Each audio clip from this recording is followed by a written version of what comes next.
Okey, ready ya? Kita kampui dah. Cara nak main dah. Kita kampui sampai ketat. Seterusnya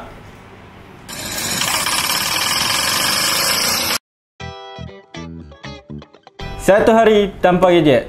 Okey, kita akan membuat satu permainan tradisional traktor tudung magnet. Ni tudung magnet. Kalau siapa tak kenal, nak cari dia ni susah sikit lah. Antara barang-barang yang kita akan gunakan untuk membuat traktor tudung magnet ni, yang pertama kita akan guna mertun.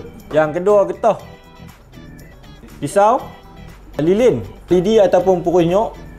Ni kenal? Di kampung belah Kedah ni kita panggil kampung benang. Kemudian paku. Mula sekali kita ambil tudung magnet, paku, mertun. Kita perlu buat lubang tengah pada tudung magnet ni. Kita tebuk sampai tembus macam ni ya. Kita perlukan dua untuk jadikan satu set. Yang kedua, lilin. Kita potongkan anggaran dia lebih kurang 1 inci. Tapi kita perlukan dua. Ui, terbang. Kita perlukan dua macam ni. Siap lubang di tengah. Okey, yang ketiga, lidi. Kita perlukan dua potongan, satu pendek, satu panjang. Satu kita perlukan ni lebih kurang 1 inci, 1 inci lebih. Yang kedua kita perlukan lebih panjang. Mungkin dalam 3 inci, ikut sesuai kita lah. Kalau kita nak dia melompat lebih, kita buat panjang lagi. Cara-cara kita nak buat pemasangan dia lah no. Yang ni kita perlukan yang ni, lilin, getah dan lidi yang kita potong tadi. Cara kita nak pasang dia, mula sekali tudung magnet dan getah.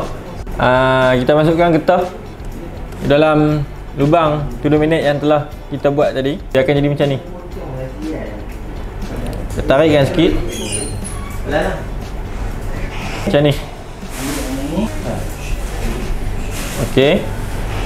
Okey, kemudian masukkan dalam ni.